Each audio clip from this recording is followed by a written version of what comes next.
ദേവസ്ഥം ഗുരും ശ്രീഭട്ടാരകതീർത്ഥപാദമമലം വിദ്യാധിരാജം മുനിം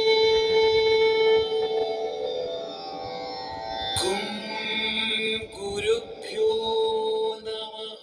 ഗൗരവമേറിയതും ഏറെ ചർച്ചകളായതുമായ വി.ആർ. ജോഷി, മന്മഥൻ എന്നിവരുടെ പ്രസംഗത്തിൽ പ്രതിപാദിച്ച ഏതെങ്കിലും അനുഭവങ്ങൾ അവർക്കോ അവരുടെ കുടുംബങ്ങൾക്കോ ഉണ്ടായിട്ടുണ്ടെങ്കിൽ അതിൻ്റെ പ്രതികാരം അസംഘടിതരായിട്ടുള്ള ന്യൂനപക്ഷങ്ങളായി തീർന്ന പ്രതികരണശേഷി നഷ്ടപ്പെട്ടു എന്ന് ചിലർ കരുതുന്ന നായർ സമുദായങ്ങളുടെ മേൽ ഇരിക്കട്ടെ എന്ന അഹങ്കാര ചിന്ത ഗൗരവമേറിയ ഒന്നാണ്. ഈ പ്രസംഗ പദപ്രയോഗങ്ങൾ മറ്റു സമുദായങ്ങളുടെ മേലോ മറ്റു മതസ്ഥരുടെ മേലോ ആരോപിച്ചിരുന്നുവെങ്കിൽ അതിൻ്റെ പാകമായ മൂത്ത ഫലങ്ങൾ ഇവർക്ക് പ്രസംഗവേദികൾ വിടുന്നതിന് മുമ്പേ മാതൃത്വ ഭക്തിയുള്ള ആണുങ്ങൾ അവർക്ക് നൽകി വിടുമായിരുന്നു. ഏതായാലും അത്യുന്നതങ്ങളായ പദവികൾ അലങ്കരിച്ചവരും ഇപ്പോൾ അലങ്കരിച്ചുകൊണ്ടിരിക്കുന്നവരുമായ ലക്ഷക്കണക്കിന് വരുന്ന നായർ സമുദായ അംഗങ്ങളുടെ തറവാടുകളും സ്ത്രീകളും വ്യഭിചാരികളും തറവാടുകൾ വ്യഭിചാര കേന്ദ്രങ്ങൾ എന്നും ചിത്രീകരിച്ച ഇവരുടെ ഗുരുതരമായ പ്രസംഗങ്ങളെ NSS നേതൃത്വം പോലും ലാഘവത്തോടെ കാണുന്ന ഈ സാഹചര്യത്തിൽ ലക്ഷക്കണക്കിന് വരുന്ന സ്വതന്ത്ര കരയോഗങ്ങളും മാതൃസ്നേഹമുള്ള നായന്മാരും ഇവരുടെ ഈ കടന്നാക്രമണത്തിനെതിരെ ഒരു വിമോചന സമരം തന്നെ സംഘടിപ്പിക്കേണ്ടത് അത്യന്താപേക്ഷിതമായി കഴിഞ്ഞിരിക്കുന്നു. വി.ആർ. ജോഷിയുടെയും മന്മഥൻ്റെയും കുറ്റകരമായ പ്രസംഗ വാക്കുകൾ നായർക്കൊരു പൂഷാകട്ടെ എന്ന് കരുതാതെ പ്രതികരിക്കുവാൻ തയ്യാറായി മനുഷ്യ അവകാശം പൂർണ്ണമായി സംരക്ഷിക്കപ്പെടണം എന്ന മുന്നോക്ക സമുദായ സൊസൈറ്റി ചെയർമാൻ ഇടയാടി സ്വാമികളുടെ ആഹ്വാനം നായർ സമുദായങ്ങൾ മാത്രമല്ല 147ഓളം വരുന്ന മുന്നോക്ക സമുദായ അംഗങ്ങൾ ഗൗരവമായി കണ്ട് മുന്നോട്ട് വരേണ്ടതാണ്. ഞാൻ ചോദിച്ചത്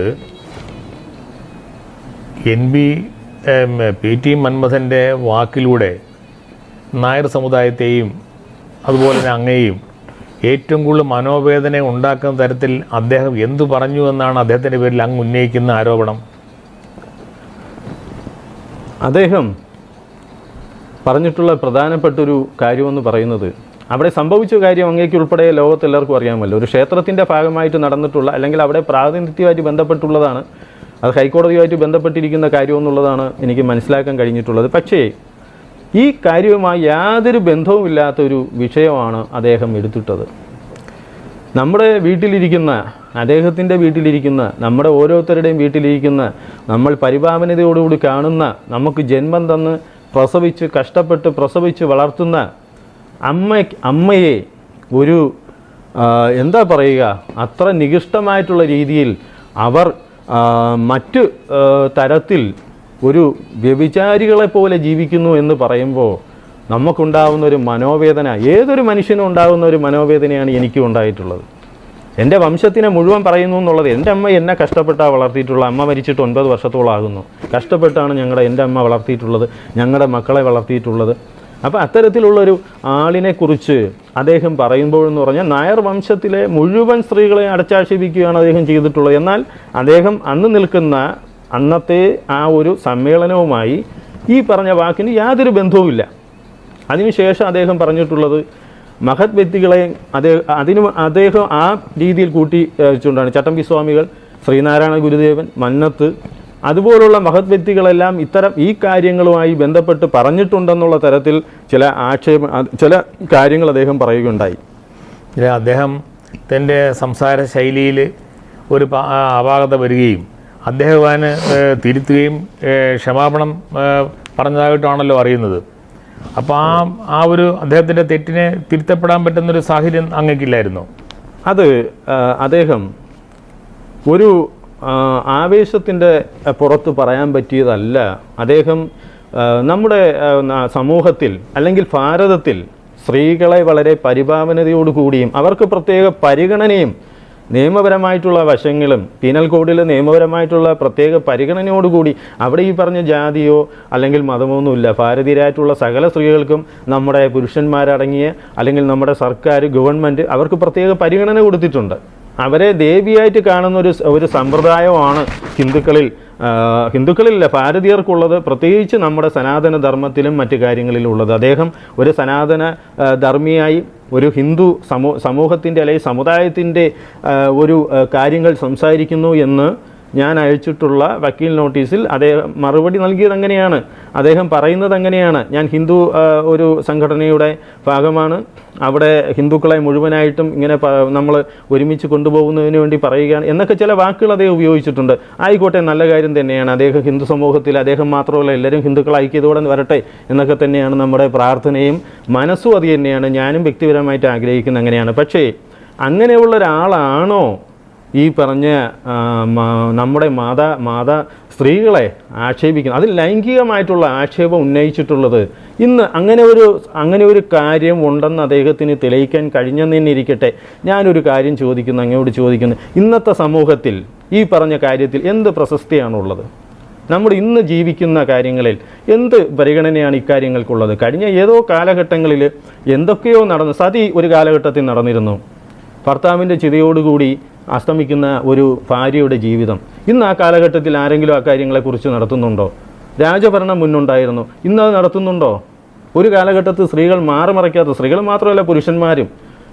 ചിലർ പറയുന്നത് ഞങ്ങളെ മാറുമറയ്ക്കാത്ത, അങ്ങനെയല്ല. എല്ലാ ജാതിയിൽപ്പെട്ടവരും ഒരു കാലഘട്ടത്തിൽ നായരായാലും ബ്രാഹ്മണരായാലും രാജകുടുംബത്തിലുള്ളവരായാലും സകല ഉഷ്ണമേഖല പ്രദേശങ്ങളിലെയും പോലെ ശ്രീലങ്കയിൽ പോലെ സൗത്ത് ഇന്ത്യയിലും ഒക്കെ മാറുമറയ്ക്കുന്ന സമ്പ്രദായം ഉണ്ടായിരുന്നില്ല. മനോരമയിലും മറ്റുമൊക്കെ പഴയ രേഖകളുണ്ട്.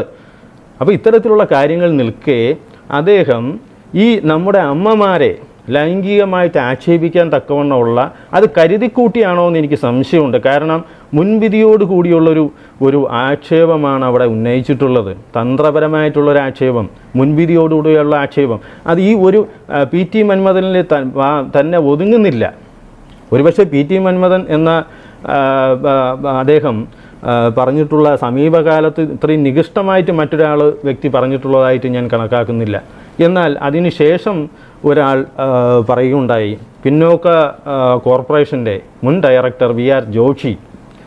അദ്ദേഹം മുന്നോക്ക റിസർവേഷനുമായിട്ട് ബന്ധപ്പെട്ട ഒരു സമ്മേളന വേദിയിൽ, ദിശ എന്ന് പറയുന്ന ഒരു സംഘടനയുടെ എറണാകുളത്ത് വെച്ച് കിടന്ന വേദിയിൽ അദ്ദേഹം ഇതുമായിട്ടൊരു ബന്ധമില്ലാതെ അദ്ദേഹം പറയുകയാണ്, പണ്ട് നായർ സ്ത്രീകളെ ബ്രാഹ്മണർ വരുമായിരുന്നെന്നും അവരുടെ മക്കൾ ആരാണ് അച്ഛൻ എന്ന് പോലും, അതായത് അദ്ദേഹത്തിൻ്റെ സംസ്കാരം, അദ്ദേഹത്തിൻ്റെ വാക്കുകൾ നമുക്ക് പരസ്യമായിട്ട് പറയാൻ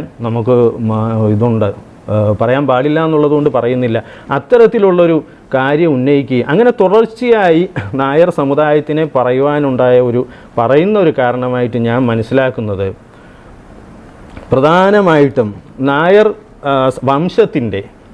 സമുദായത്തിൻ്റെ വംശമെന്ന് പറയുമ്പോൾ ലോകം ആകമാനം പരന്നു കിടക്കുന്ന, ഇവിടെ ജീവിക്കാൻ കഴിയാത്തൊരവസ്ഥയിൽ അഭയാർത്ഥികളായി നാട് വിട്ടുപോകുന്ന ഒരു വിഭാഗം ആണ് വംശം എന്നുള്ള പദം കൊണ്ട് നമുക്ക് വിശാലതയോടുകൂടി നമുക്ക് കണക്കാക്കാൻ കഴിയുന്നത് വംശമാണ്.